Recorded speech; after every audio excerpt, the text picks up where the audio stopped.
नमस्कार। आज हम बात करने वाले हैं एक ऐसे लीजेंड की, एक ऐसे कलाकार की जिन्हें कथक का शहंशाह कहा जाता था। जी हाँ, हम बात कर रहे हैं बिरजू महाराज की। ये कोई मामूली कहानी नहीं है, बल्कि ये उनके दिए एक इंटरव्यू पर आधारित है। मतलब हम सीधे उनकी ही जुबानी, उनकी कला और उनकी सोच की दुनिया में गहरा गोता लगाने वाले हैं। अच्छा, चलिए इस सफ़र को एक बहुत ही अजीब से सवाल से शुरू करते हैं। सोचिए, क्या कोई डांसर मतलब जो अपने पैरों से मंच पर जादू बिखेरता हो, वो एक इंजीनियर भी हो सकता है? क्या वो अपने हाथों से मशीनें भी ठीक कर सकता है? बड़ा अजीब सवाल है ना?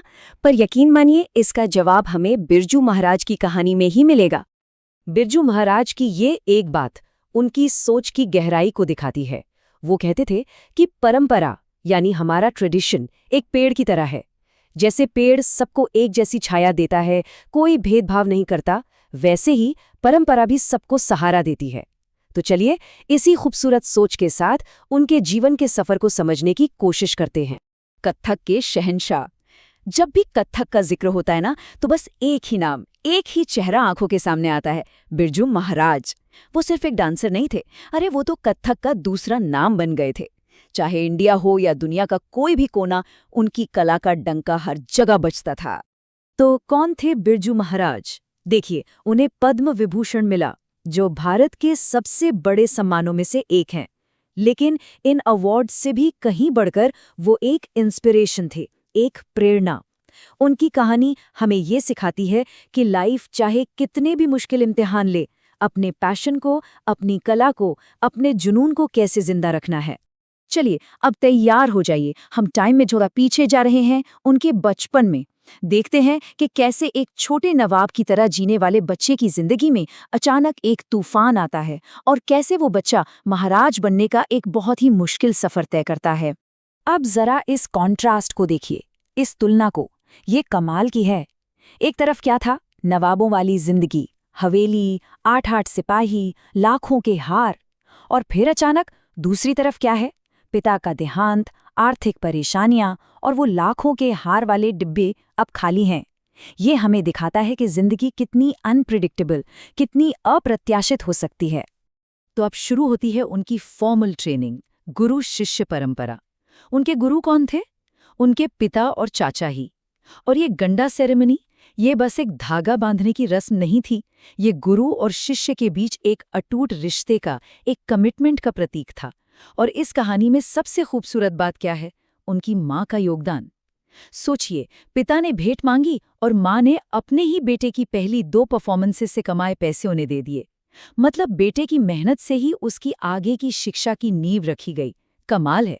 एक वक्त ऐसा भी आया जब उनके चाचा को चिंता हुई कि भाई नौकरी करेगा तो कला से, डांस से ध्यान हट जाएगा। पर तब बिरजू महाराज का जो दृढ़ निश्चय था वो देखने लायक था। उन्होंने साफ कहा, महाराज बनना है तो उसके लिए मेहनत भी करनी होगी। मतलब उन्हें पता था कि उनका लक्ष्य क्या है। उन्हें सिर्फ एक डांसर नहीं, महाराज बनना था, और इसके लिए वो हर मेहनत करने को तैयार थे। ठीक है, अब तक हमने बिरजू महाराज की जिंदगी के बारे में जाना। अब हम कथक की असली कहानी में उतरते हैं, और वो भी किसकी जुबानी?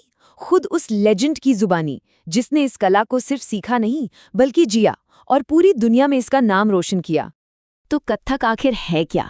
क्या ये सिर्फ एक डांस फॉर्म है? बिल्कुल नहीं, ये हजारों साल पुरानी एक विरासत है। इसकी जड़ें कहाँ हैं?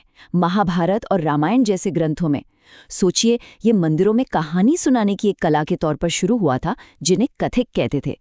फिर ये हरियाणा गांव से, जहां कथिकों के लगभग 889 घर थे, लखनऊ घराना बना, और फिर जयपुर और बनारस जैसे दूसरे घराने भी विकसित हुए।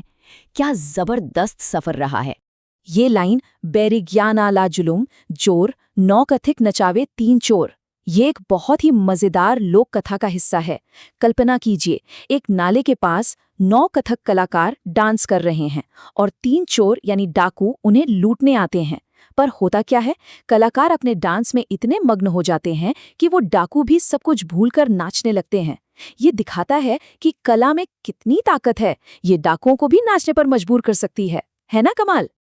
अब देखते हैं कि कथक की प्रेजेंटेशन में समय के साथ क्या बदलाव आया। पहले क्या होता था? जमीन पर एक सफेद चादर, जिसे चांदनी कहते थे, बिछाई जाती थी और कलाकार वहीं परफॉर्म करते थे। हर एक छोटी से छोटी डिटेल को डांस में बताया जाता था। और मेकअप, चंदन का लेप जैसी नेचुरल चीजें। और अब बड़े बड़े स्टेज हैं, लाइटिंग है। अब कलाकार बस कुछ मुख्य मूवमेंट्स दिखाते हैं और बाकी का हिस्सा कल्पना पर छोड़ देते हैं। और मेकअप भी मॉडर्न हो गया है। तो डांस और उसकी हिस्ट्री तो हमने समझ ली, पर बिरजू महाराज सिर्फ एक डांसर नहीं थे। उनकी सोच, उनकी फिलॉसफी बहुत गहरी थी। चलिए अब ये समझते हैं कि कला ने उन्हें जिंदगी के बारे में क्या-क्या सिखाया और वो और कौन-कौन से हुनर के मालिक थे। ये एक बहुत ही कमाल का किस्सा है। एक बार वो फ्रांस में परफॉर्म कर रहे थे। परफॉर्मेंस के बाद किसी ने उनसे पूछा कि ये यशोदा कौन है जिनके बारे में आप डांस कर रहे थे। अब वो क्या बताते, तो उन्होंने एक बहुत ही खूबसूरत जवाब दिया। उन्होंने कहा, इस धरती पर सब माँ यशोदा हैं और सब नन्हे बच्चे कृष्ण हैं। मतलब माँ और बच्चे का प्यार, उनकी नोक झोंक, ये फीलिंग्स तो पूरी दुनिया में एक जैसी है ना। भाषा अलग हो सकती है, देश अलग हो सकता है, पर इमोशंस यूनिवर्सल होते हैं। और यही तो कला की सबसे बड़ी ताकत है। और यहाँ मिलता है हमारे उस पहले सवाल का जवाब। याद है, क्या एक डांसर इंजीनियर हो सकता है? तो जवाब है हाँ, बिल्कुल हो सकता है।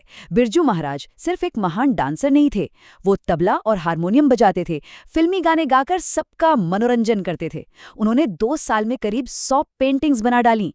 और सबसे मजेदार बात, उन्हें मशीनों से प्यार था। वो अपने ब्रीफकेस में हमेशा एक पेचकस रखते थे चीजें ठीक करने के लिए।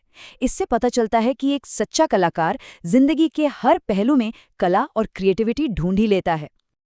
और राइट, तो कहानी समझ ली, कला को समझ लिया, उनकी पर्सनैलिटी को भी जान लिया। अब आते हैं उस चीज पर जिसका सबको इंतजार रहता है, एग्जाम। चलिए अब एग्जाम डोमिनेशन मोड ऑन करते हैं और देखते हैं कि इस चैप्टर से आने वाले जरूरी सवालों के जवाब कैसे लिखने हैं जिससे एक भी नंबर न कटे। ये सवाल, इससे तो आप स्टार मार्क कर लीजिए। लोक नृत्य और शास्त्रीय नृत्य में क्या अंतर है? ये एक ऐसा सवाल है जो एग्जाम में अक्सर पूछा जाता है। चलिए इसे एक टॉपर की तरह एकदम क्रिस्टल क्लियर तरीके से समझते हैं ताकि आप कभी भूले ही नहीं। इस टेबल को बस अपने दिमाग में स्कैन कर लीजिए। लोक नृत्य यानी फोक डांस, ये क्यों होता है? अपने मनोरंजन के लिए, काम के बाद मस्ती के लिए। ये हमेशा ग्रुप में यानी सामूहिक होता है।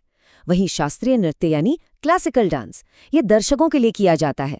इसके पक्के नियम और स्टाइल होते हैं और अक्सर एक ही कलाकार पूरी परफॉर्मेंस दे सकता है। बस ये 3 पॉइंट्स याद रखिए, आपका जवाब तैयार है। अब अगर एग्जाम में लॉन्ग आंसर क्वेश्चन आ जाए, जैसे बिरजू महाराज बहुमुखी प्रतिभा के धनी थे, कैसे? तो टॉपर का जवाब लिखने का एक फॉर्मूला होता है। सबसे पहले एक छोटा सा इंट्रोडक्शन जिसमें आप लिखेंगे कि वो बहुमुखी प्रतिभा के व्यक्ति थे। फिर पॉइंट बनाकर उनके टैलेंट्स गिनाइए। पहला डांस, दूसरा म्यूजिक, तीसरा पेंटिंग और मशीनें, और आखिर में एक छोटा सा कंक्लूजन कि इन्हीं सब वजहों से वो एक कंप्लीट आर्टिस्ट थे। इस स्ट्रक्चर को फॉलो कीजिए, पूरे नंबर पक्के। तो चलिए एग्जाम की टेंशन को अब साइड में रखते हैं। अब बात करते हैं सबसे जरूरी चीज की। इन सारी कहानियों, इन सारे फैक्ट्स का आखिर मतलब क्या है? बिरजू महाराज की जिंदगी से हम अपनी जिंदगी के लिए क्या सीख सकते हैं? What's the life lesson for us? ये तस्वीर देखिए, ये हमें हमारी परंपरा की, हमारी विरासत की याद दिलाती है। जैसे बिरजू महाराज ने अपनी कला अपने गुरुओं से सीखी और उसे अगली पीढ़ी तक पहुंचाया, वैसे ही हम सबकी जिम्मेदारी है कि हम अपनी संस्कृति को, अपनी कला को आने वाली जनरेशन तक पहुंचाएं। और सबसे बड़ा, सबसे जरूरी सबक बिरजू महाराज की जिंदगी हमें यही सिखाती है। असली महाराज की यानी सच्ची महानता जन्म से नहीं मिलती। वो महाराज पैदा नहीं हुए थे, उन्होंने अपनी अथक मेहनत से, अपनी लगन से, अपनी कला के प्रति अपने समर्पण से ये उपाधि कमाई थी। याद रखिए, greatness is earned not inherited. महानता कमाई जाती है, विरासत में नहीं मिलती। और अब आखिर में ये एक सवाल मैं आप सबके लिए छोड़कर जा रही हूं। जैसे बिरजू महाराज ने अपनी मेहनत से अपनी किस्मत खुद लिखी, अपनी पहचान बनाई, आप सब अपनी मेहनत से, अपनी लगन से क्या बनना चाहते हैं, क्या हासिल करना चाहते हैं, इस पर जरूर सोचिएगा।